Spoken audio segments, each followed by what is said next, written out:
UAE based एक business tycoon है, नाम है एम ए यूसुफ अली। शायद आपने नाम सुना होगा। ये लुलु ग्रुप इंटरनेशनल के चेयरमैन और मैनेजिंग डायरेक्टर है। मूल रूप से केरल के रहने वाले हैं। ये अपने होम टाउन त्रिशूर में लुलु शॉपिंग मॉल खोलना चाह रहे हैं, लेकिन एक 61 साल के किसान के चक्कर में ये मॉल नहीं खोल पाए, क्योंकि किसान वेटलैंड के घटते हुए हिस्सों के कंजर्वेशन की लड़ाई लड़ रहे हैं। किसान का नाम है टीएन मुकुंदन, जो लुलु मॉल के मालिक के खिलाफ एक लीगल लड़ाई लड़ रहे हैं।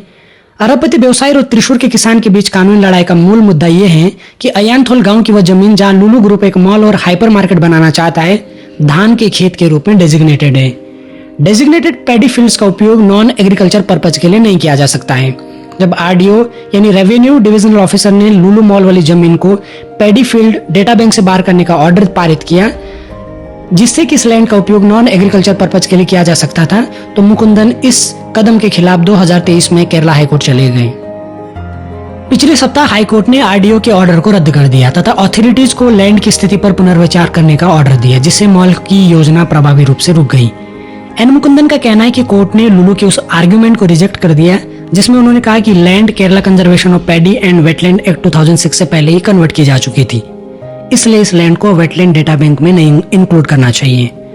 एन मुकुंदन का कहना है कि उनकी लड़ाई लुलु ग्रुप से नहीं है, उनकी लड़ाई है वेटलैंड के नॉन एग्रीकल्चर पर्पज के लिए इस्तेमाल करने के खिलाफ, और इस लड़ाई को आगे भी जारी रखेंगे।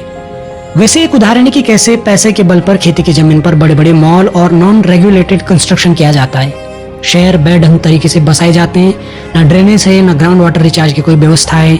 बारिश का पानी जिसका यूज ग्राउंड वाटर लेवल बढ़ाने के लिए होना चाहिए, पानी की कमी को पूरा करने के लिए होना चाहिए था, वो बस शहरों को डुबाने और जनजीवन को अस्त व्यस्त करने के काम आ रहा है। एक तरफ पूरी दुनिया वेटलैंड कंजर्वेशन के लिए रामसर कंजर्वेशन जैसे प्रयास कर रही है, अकेले इंडिया में 91 रामसर साइट्स हो चुकी है। दूसरी तरफ एग्रीकल्चर लैंड इलीगल तरीके से अलग अलग नॉन एग्रीकल्चर कामों में इस्तेमाल हो रही है। आप सब इस विषय पर क्या सोचते हैं, मुझे कमेंट करके जरूर बताएं।